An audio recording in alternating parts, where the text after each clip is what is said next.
This is Peter. And this is Tom. And you're listening to History Teachers Talking Podcasts.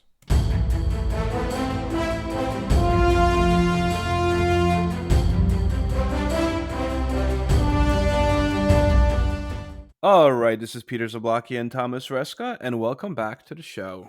What do we got today, Tommy? Well, today we are going to be looking at something that I guess you've been hearing in the news for a long time, right? Something that you're hearing a lot also with some of the other things that could be going on there. It's basically an Air Force base, right? Known as Homey Airport or Groom Lake, but your people probably know it by its more commonly referred to name, and that is Area 51. Oh, I was going to say, you don't mean Paradise Ranch or Paradise Ranch is Watertown? another one. Or Watertown. Dreamland? There's several. Well, those are some of the. Those are some highly classified names that you're giving out there. Oh man! So there's a good chance that this podcast might get shut down halfway through Yeah. when the CIA just suddenly storms our house. That's right, because we are that important. Absolutely. Well, I guess there's probably just more conspiracy theory websites out there that probably Which do is, a lot yeah, more. but you know, it's like you don't like conspiracy theories, and you're the one that suggested this one. I don't understand. Did I? You did. You're like, we should do this I don't one. mind. I don't mind. I don't believe in some of the crazy ones that like Elvis is actually a lizard person. But no, this one's that's interesting. I never heard that one. Yeah. This isn't actually a conspiracy theory. I mean, Area 51 is real. They don't. And that's kind of what we're going to try to do today is prove the fact that, like, we're not here to talk about. Well, I mean, don't get me wrong. We are going to talk about aliens, but we're also going to talk about the history of Area 51, or at least as much as is known about Area 51. Yeah, and that's one thing. Is like super top secret. Yeah, we're not saying go there. This isn't. We're not saying storm Area 51. No. Okay, please do not storm it because it is a military installation. There are actually signs posted there that if you do try to storm it or do try to raid Area 51, use of deadly force is authorized. So it's not something we are saying go and do. Would not recommend it. No, and it really is super top secret to this day. Actually, it has not been officially acknowledged. It was not officially acknowledged by the United States government until 2013. Yeah, which was crazy. I remember watching shows about it where people would like drive up as close as they could. And they'd be like, "Oh, I want to see Area 51. I want to see the government." They're like, "There's nothing here." And like, "No, there's a sign right there that says that this is government property." They're like, "Yeah, but you have to." They're like, "It just doesn't exist." Like they just never formally acknowledged it. You know, you could see it. You could see the signs. There was people government employees that came in and out. A lot of them were flown in, I believe, too. Yeah.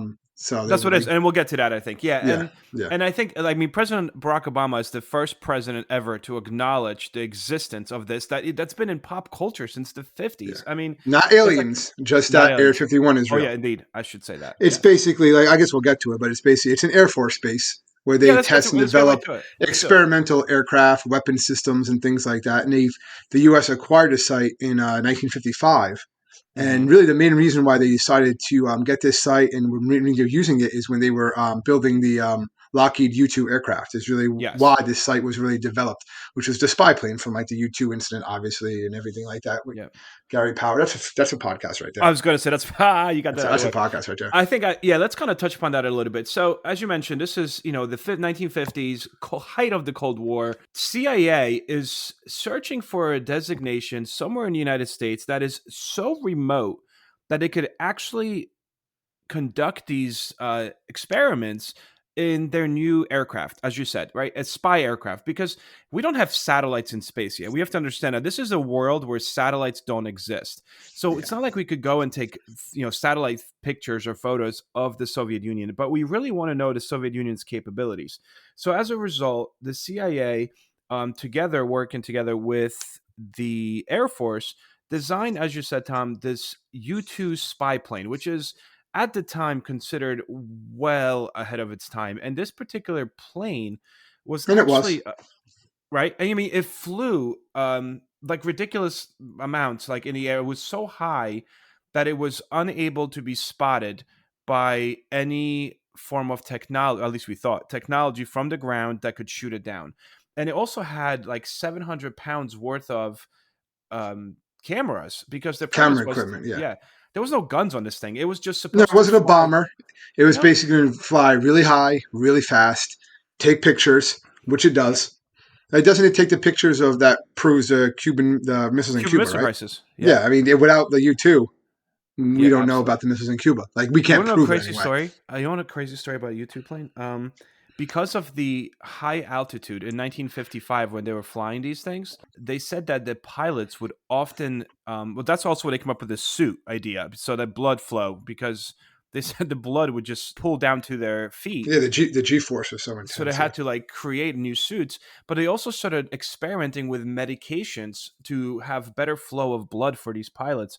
And the U-2 plane was how they accidentally discovered Viagra in 1950s. Imagine that.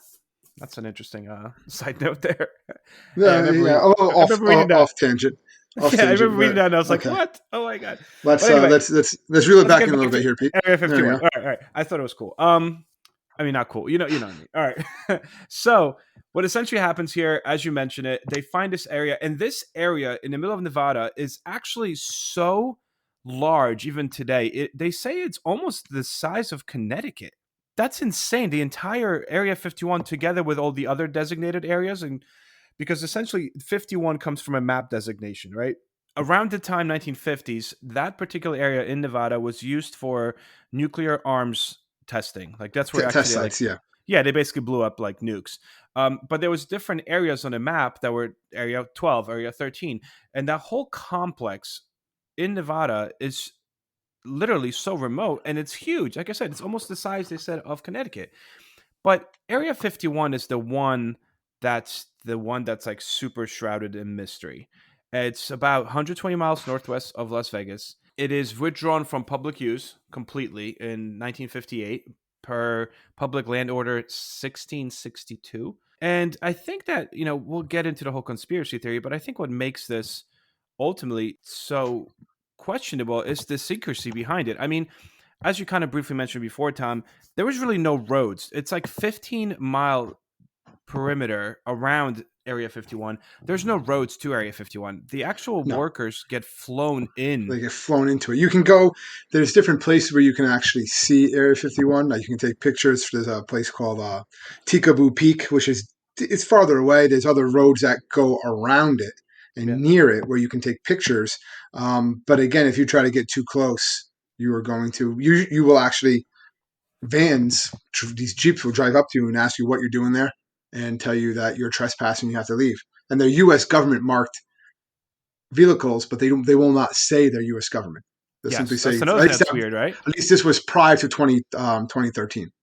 No, but that's a I'm not weird sure thing. what Yeah, it is they're now. they're just white. They're always white trucks and with guys in camo. That's it. But there was also signs posted everywhere that the United States federal government has given permission to shoot on sight. So if Yes. you if you break in there, they can kill you, and that would be completely lawful and okay, which is crazy. So let's go back a little bit. 55, right? U-2 spy plane is the first plane that's officially being tested at as a CIA site. This high altitude reconnaissance plane. Afterwards, it doesn't stop with the U-2. Then No, it that's goes just the to beginning.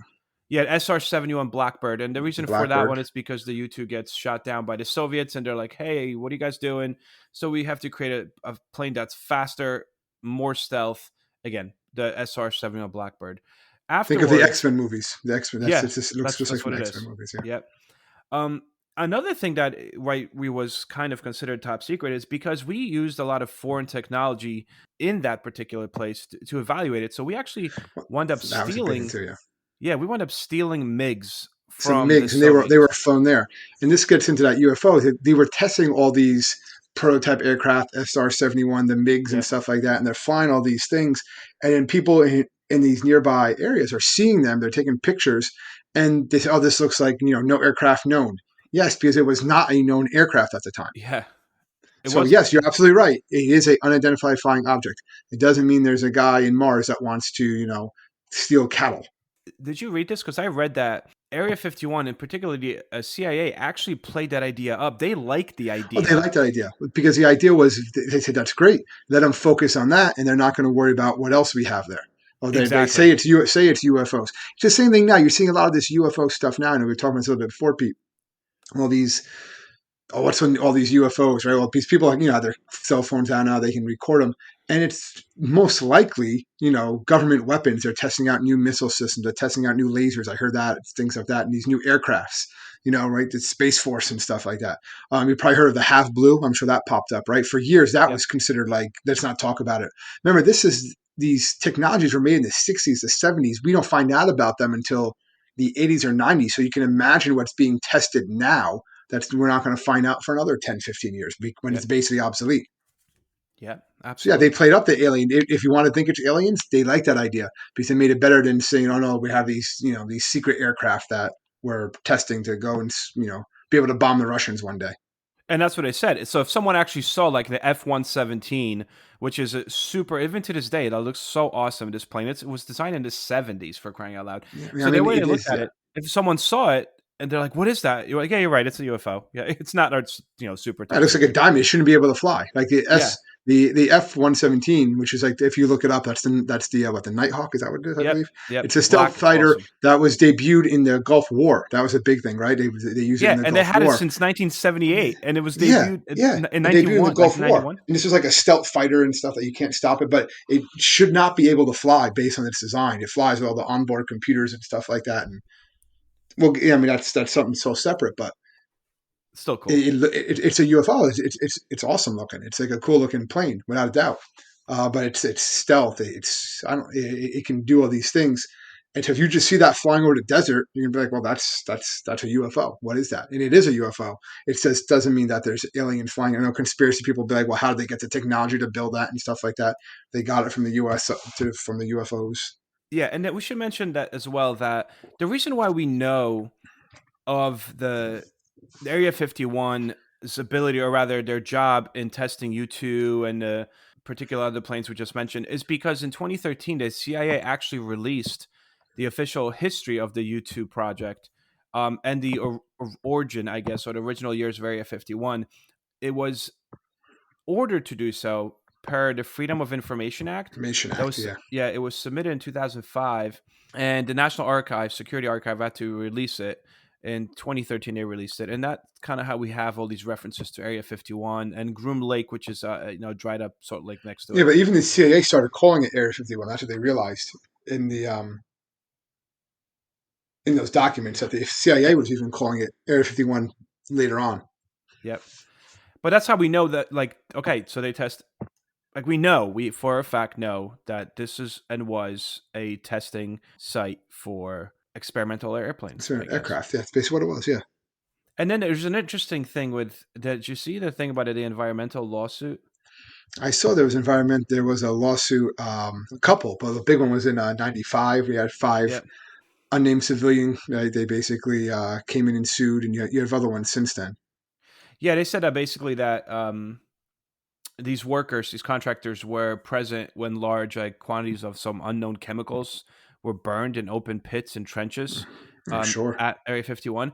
But what's really interesting here, and the reason I'm even mentioning it, is because while Area 51, aka the government, basically gets sued, the U.S. District Judge disallows the disclosure of classified documents that will in any way, shape, or form expose classified information that could threaten national security. And then President Bill Clinton issues what is known as this like presidential determination that exempts the Air Force operating location near Groom Lake, Nevada, which is Area 51, from any future environmental disclosure laws. And every president since then like signs off of that, exempts Air Force Area 51 from any form of environmental disclosure laws, which is an ongoing thing. Basically, they can do whatever they want. Yeah, you don't have to Exactly. You report it. cannot, They don't have to yeah, you report it. can, or you can't sue them. You just, they could do whatever they want. Like, which is, I thought that was kind of crazy. Well, again, because it's the idea of it's protecting the nation, right? So it's Yeah. that whole idea of public safety versus individual rights. We're keeping the public safe, so therefore your rights, some of your rights, are not going to exist here because Yep. this is in the interest of the greater good. That's the argument.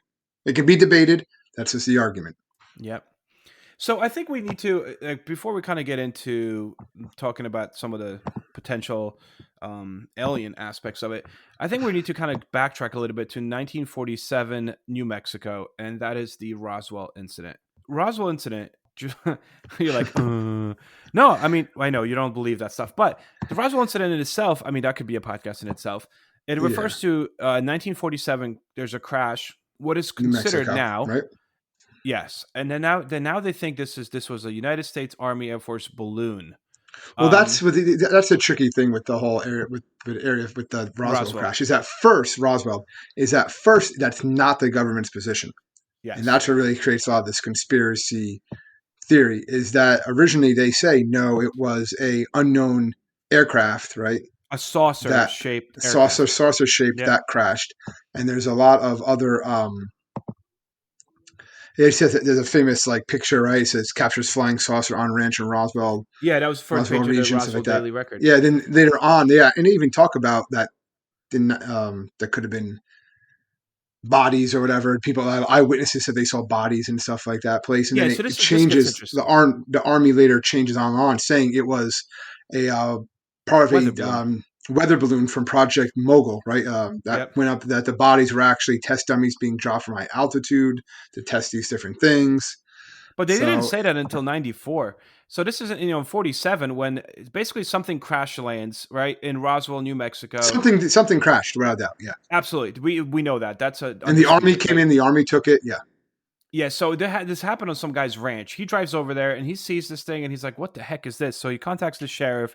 The sheriff contacts somebody else. The army gets involved, and the army gets there. And the first army investigator says he's the one that actually breaks the news that there's some kind of flying saucer that crashed on this ranch. That goes in the newspapers the next day. Then the U.S. military comes in and right away takes all of the remains of this crash site. It all disappears. And then the following day, the newspapers say, "Oh, never mind. It was just a conventional weather balloon." But that, because you mentioned, that starts the whole conspiracy theory aspect. And then in '94, so first of all, I mean, this goes on from '47. No one believes it. Everyone thinks that we did indeed steal this alien technology. There was aliens in Roswell, and they're now being held at the most secret of secret, military locations in the United States. And that's how we get to Area 51. The belief is that it is in Area 51 where the United States government is reverse engineering what was found in Roswell. one of the However, many things possibly going on there. Yeah. yes, potentially, right? So the Roswell incident, I mean, obviously Roswell, New Mexico totally like plays this up today. I mean, you go there, McDonald's is shaped like a saucer. Like Oh they, yeah, and even by Area 51, what they go there is actually on something called extraterrestrial highway yep. towards Area 51. You go by New Mexico, by Roswell, New Mexico. They have all of they have like a museum, I believe, that just Yep. says, "Oh, this is what happened here," and have like They're alien like body, dummies. Yeah, yeah, yeah, alien alien dummies. bodies and stuff like that. So I mean, it's just that's just what they have. They're going to play up. It's a tourist attraction because there's nothing else there. Yeah. So they're saying a lot of It the did myths get kind of recreated with that. But it did what the guy did say, the guy that was first one on the scene, he said there was a metal there that was as thin as like yeah, your like foil almost like you would put food in, but he said it was super strong. Um these you could bang it, you could do whatever to it and it would always just go back to its original to its form. original shape. Yeah, you could crumple it, but then it would just pop back to its Yeah, original and it would shape pop again. back up. Yeah, and they were like, "Wow, what is this?" And that was one of the first things. And again, no one's ever seen these green little green men, although they weren't supposed to be green. They were supposed to be gray, I think. But they said the Yeah, aliens were these were the gray, Greys. Yes. No. and they were like 4 foot tall or something like that. Um, I don't know. I mean, I guess before we go back to Area 51 and some of the claims by Bob Lazar, I think that this is a discussion I actually had with my students, believe it or not, like earlier this week because we were talking about. They asked me like, "Mr. Z, do you think there's aliens?" And I'm like, "I don't know. I don't really think about that stuff." But at the same time, when you consider how tiny Earth is in the grand scheme of things, like of this galaxy, and the fact that there's so many more galaxies besides ours, and if life could happen here, like Yeah, why can't life happen somewhere that's else, just right, Tom? using logic. But then to Yeah. say that aliens, and I'm not, if people want to believe, they want to believe, but that aliens come here Well, no, that's to different. Earth, they visit Earth, and then what do they do when they visit Earth? They like to go visit people in the middle of these fields and Yeah. capture them or capture your livestock. Yeah. No, It's just like like no Mars why? And attacks. again, No, no, no. maybe they have their reasons. Maybe they have their reasons. I don't know. Yeah. But But logically speaking, right? I mean, I would find it very difficult to believe that we are the only.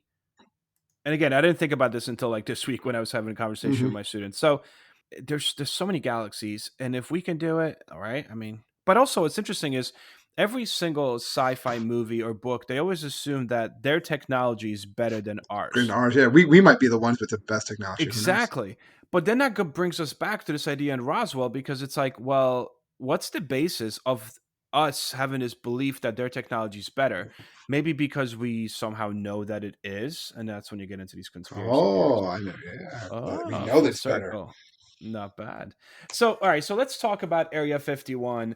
Apart from like what we know for a fact and like what we think Well, we they know know. there's some alien technologies, right? They also know that it's also a place where they're supposed to be developing energy weapons. Still working on SDI, right? The Strategic Defense Initiative. Yep. They're saying that they develop. This is what other countries have said this too. That we develop weather control weapons Yep. that can make it rain, make typhoons, make hurricanes and stuff like that. And we have that at Air 51. That we're working on time travel and teleportation technology. That was something also that I think Bob Lazar, we'll get to him in this minute, I guess, talks about. Right? Or that goes back all the way to like the 1940s, right? With like the Philadelphia experiment. Yep. New propulsion systems. The idea of like these are all activities related to a shadow government known as the Majestic 12 organization, which is another whole big group of Hmm. information, right? But yeah, but it all basically comes on all these different things that could be at Area 51. That these are all basically anything that technology wise, cutting edge, new sci-fi stuff, right? All that stuff is made at Area 51. Area 51 just becomes that caveat for it, you know? Yep, and again, it's still so shrouded in mystery. A lot of former employees are that were sworn to secrecy are now starting to actually kind of open up a little bit about Yeah. working there. But what one thing is kind of consistent throughout is that all the employees that work there that do talk about it today were paid in cash. So there's really no official documentation stated that they worked at Area 51. Um, and they also all confirmed that they never saw any form of alien activity whatsoever. But they did talk about one particular guy talked about just how secretive Area 51 was.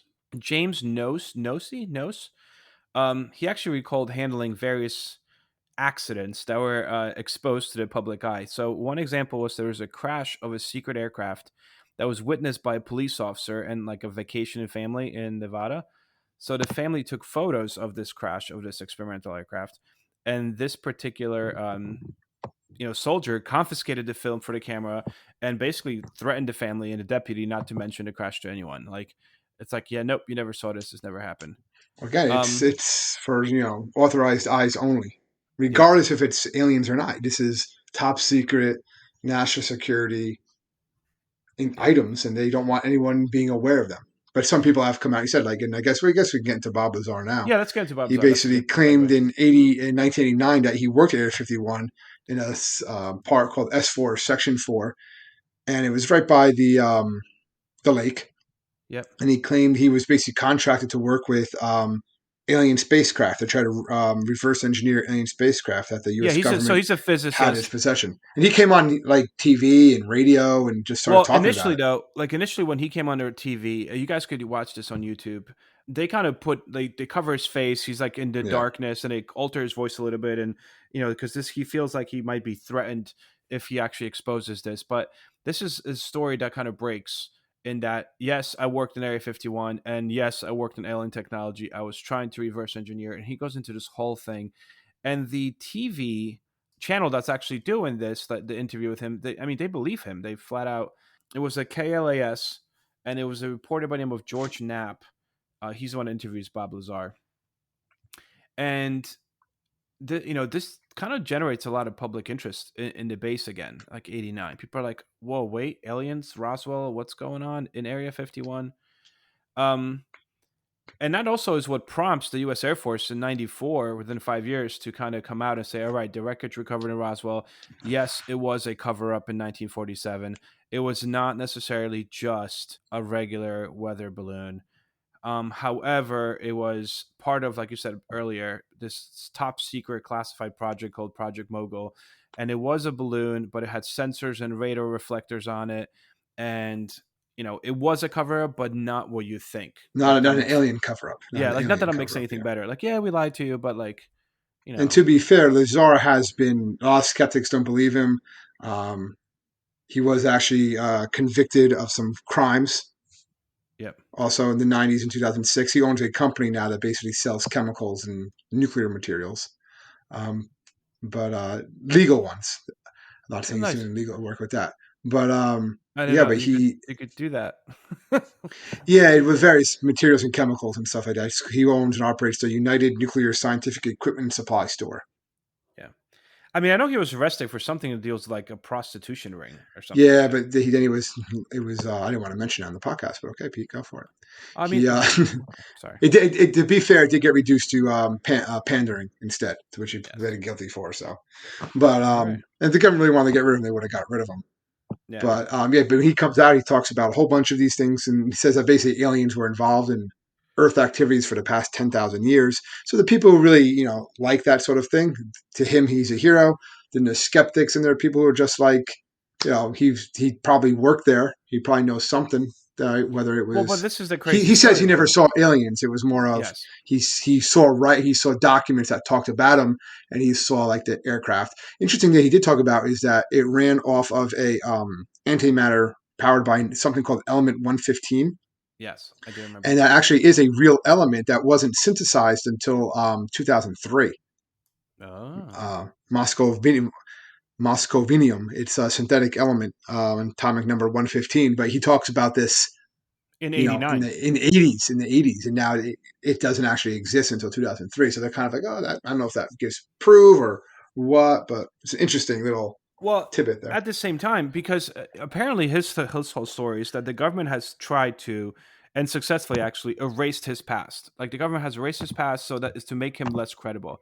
And he believed, he said he went and got a master's degree from MIT in physics, and that he also got another master's degree at Caltech, and that he was hired by the Los Alamos physics facility and the national laboratory.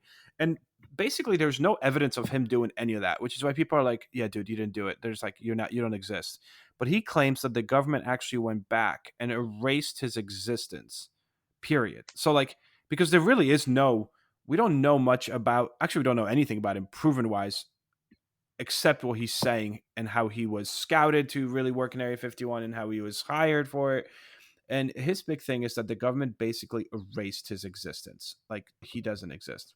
Like you said There's before, one, they were paid in cash, so it's hard to get them. yeah. Yeah, And then one other person, a few actually other people said that they didn't know when he was working at Area 51. However, his description of Area 51, like geography, like where the buildings were and blah, blah, blah, and all the like different aspects that someone that would work there would know were spot on. So some people that did work in F21 like, yeah, no, like I never knew him when he was there, but like he's talking about Area 51 as if he really he did definitely, know it. I would say, he probably did some sort of work for the government at some facility. Yeah, I mean, again, it's kind of I don't know. I don't know. I guess I believe it. But there's a Netflix documentary on him. Like I'm sure it's there's fair everything it's on. fairly Yeah, recent, and that's what he's kind of talking about, how this like ruined his life and how the government kind of went after him and all that good stuff. But he's the one that connects all this. He's the one that flat out finally brings it up in late 80s, that he kind of connects the whole idea of Roswell and Area 51. Like, hey, Area 51, that's when they have the aliens. That's when they reverse technology and all that stuff. And obviously, that catches on because think of like pop culture. I I mean, I can't not think of 1996 Independence Day, where at well, yeah, one that's a point you big have the thing. president like Area 51 is not real, and then the one guy behind him standing there is like, Yeah, it's like, well, well, yeah. Again, when the president, well, that reminds me. I remember seeing this article about in 2016 when Hillary Clinton was running for president. She was on, I guess, one of those talk shows like Jimmy Kimmel, whatever, and she said that she'd like to look at he asked her about Area 51 going public, and she said she'd like to release those files and make as much of that public as possible. If there's nothing there, let the people know there's nothing there.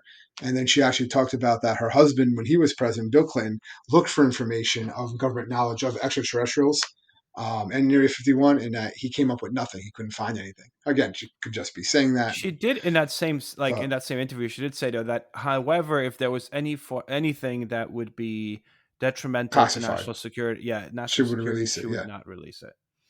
So hey, we are hearing more and more presidents, I guess, government officials talking about this stuff much more open. Really, because I feel like it's hard to hide now. There's so many people with like high resolution cameras, and things like that, and camping out around there. Obviously they had the what was that thing a couple of years ago, the Storm Area 51 movement, right? Oh yeah, well let's talk about that. Which was not a good idea. No. I guess it was a joke more than anything else, but people actually they had like concerts and stuff, didn't they? Like around there? They did. This became like essentially it started in June 2019, so not that long ago. Is this 21-year-old college student, Matty Roberts. He decides to create a Facebook event, right? And he calls it Storm Area 51. And like the tagline is, "They can't stop all of us." And he basically gets a date and says, this is going to take place on September 20th of 2019. And he didn't really think anyone was going to do anything with this event. Like he was like a joke. He basically said it was like a joke. But then within a couple of days, you have 2 million Facebook users that chime in and they're say they're going to do it. They click confirm. Yeah, like we're coming. And then in Air Force, this actually becomes news, and the Air Force is like, yeah, no, don't do that. This is a top secret military base. You cannot do that. But despite the warning, around like 1,500 people basically packed their campers and they headed into Nevada desert to have this alien-centric festival. Yeah, but they said 150 actually went to the base. We went to the base itself, the 2 entrances leading up to it. They didn't get anywhere really close, but leading up to it. And none of them were successful in entering. Because pretty much, I guess, once you get up there and you see the guards with like M16s, you're going to be like, all right, you know what? Never mind. I'm not going to do like this. Someone got shot. Did they? I didn't see anything about that. They might have. They could have. I didn't see that. But basically, they knew if they were going to get shot, if they even tried it, they would be tried for trespassing if they didn't leave at that moment. And, they were just like, we're just going to go back and listen to the music about UFOs instead of trying to find one inside Area 51, because it's just 150 people are not going to be able to storm the gates. Yeah. It's not going to happen. I wouldn't think so. No. What do you got? Area 51. I mean, obviously, pop culture is huge in Area 51. Well, yeah, it's in movies, it's video games, right? Basically, anytime they want to do something unexplained, new technologies, let's just throw in Area 51. The X-Files. I feel like the X-Files is what made Area 51. Well, I do remember. I know you talked about Independence Day before, Pete. And I remember, that was one of my favorite movies when I was younger. Yeah. And watching all these things. And they said, like, at first when they were writing the movie, they wanted the U.S. Military to really help them with it. And they were all on board. They were giving all this stuff. And they said, listen, we'll help you. We'll even give you planes, like the Hornets and stuff like that, to lease them out to you. But you just have to remove all talking about Area 51. And the director, the guy was like, really? Like, that's because it's kind of central to the plot. They're like, if you remove Area, you can call it something else. Just don't call it Area 51. And they're like, no. And they call it, so that was kind of weird. Like, why were they so insistent? That's kind of weird, right? If they call it Area 52, they would have been fine. Because they're calling it 51. They're like, you can't have that in there. And he just said it was very strange. I always said that was kind of weird too. Like, why was the government like, don't talk about it? Obviously, they were denying it existed. This was in like 96, probably 97, that movie? No, 96. You just reminded me of something though. When I was in Poland, I lived in Poland. We didn't, have money for all the real things. So a lot of our clothes were like the fake things. It was instead of Adidas, it was Adidas, and it was 4 stripes instead of 3 stripes. And I remember like, so you had like an Area 50, you had like an Area 53, Area 52. That's what when you said that, it made me think of that. Like I remember like having like real Adidas stuff, and like one of my neighbors in Poland like saying, "Oh, that's not real. That's fake. It's only got 3 stripes and it says Adidas and not Adidas." And I'm like, okay. Those are the days, Tom. All right. Way back when. So I don't know if you know this, but Pentagon revealed in 2017 that basically between 2007 and 2012, Nevada Senator Harry Reid kind of got the Department of Defense program to investigate the reports of flying saucers. Like this is a senator from Nevada, and he's like, I want to know, like, this is the idea of federalism, like Yeah, state it's power been yeah. versus federal power. But he's like, I need to know. Like, I need to know if there's really UFOs, if there's anything crazy here. Needless to say, nothing came out of it. So even the states and the senators, like the state power cannot confront the federal government on this, which is kind of interesting. No, because it's a black op project. It's not going to be. You're not going to find any memos of it when it actually says, this is how much money they're getting. I believe you can view it on Google Earth, right? I believe you can. I think you can. Well, kind you of just can. shows like small runways and stuff like that. Well, actually, no, they're not that small. The biggest runway is like over 2 miles, like 2.5 miles is the longest runway. That's one of the weird things as well. And they show that it's expanding, so we're able to kind of that's getting based bigger. Google Earth, they're showing that there's New more buildings, there's more things happening. Like the Area 51 is not done in that sense. Oh no, it's still totally active. They wouldn't be protecting it with deadly force if it wasn't. Joe Rogan, who you like, I mean, I like Joe Rogan too, actually. You can't not like Joe Rogan. You can't. I was going to say you can't really not like Joe Rogan.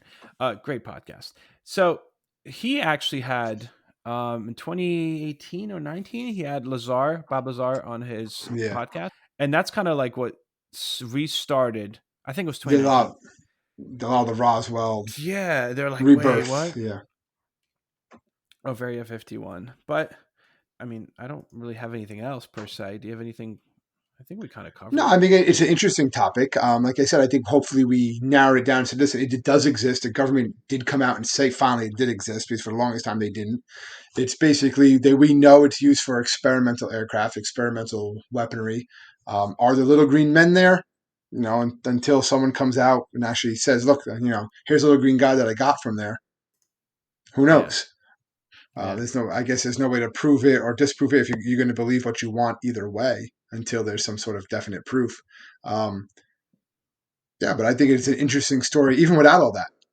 The fact that this is a place where, they're building basically Star Wars technology in this place, And I also think that's one reason why I think it's amazing. And another reason I think it's amazing is because in this world that we live in today, that you could still keep an area of that size top secret, to me, is commendable. You know what I mean? Like how do you do that? How do you keep an area of such a vast, large area? I just don't get it, and not have it seen anywhere with today's technology and today's access to all that stuff. You have to almost like give them. Well, again, they're not keeping it a secret; they're just keeping a secret what's going on there. Yeah, I know, but it's still neat that they're able to do that in today's world. Nothing is secret in today's world. I don't know. It's crazy. Area 51 is secret. Yes. It almost reminds me of when I went to Fort Knox a couple of years ago with my kids. Did I tell you that story? We're driving in and they checked our security and stuff. Yeah. The guy's like, don't take pictures of anything because we have snipers on the roof. And then my son got so freaked out. He was like, oh, okay. And he put his phone away. I'm like, I don't think he's serious. And then the guy's like, no, I am. And I was like, oh, I think he is, Luke. Okay. They did that too when I was at Pearl Harbor. They were actually doing parts of it. I mean, Pearl Harbor is still a military base. Yeah. And they said you can't take pictures of this part. And they were actually, when we were there, there were actually fighter planes flying around. They were doing war games with Australia, Japan, and a couple other countries. It was kind of cool. They're like, don't take pictures and stuff like that of what's going on. It was like, all right, I guess. I don't want to get shot. But obviously, Area 51, don't take pictures either. If you're getting too close, you can't even get that close. No, how close we were just for now. Yeah, just don't go here on a road trip with your kids, Pete, because it's not going to be fun. I know. I probably shouldn't. All right, well, from there. I guess that kind of sums up and brings our episode on Area 51 to a close. So as always, thank you everyone for tuning in every week. We appreciate it. If you ever need us for any way, shape, or form, or have a suggestion to make, please feel free to visit us at our website, which is historyteacherstalkingpodcast.com. And that's pretty much it for this week. So enjoy, everyone, and we'll see you guys next week. Stay safe, everybody.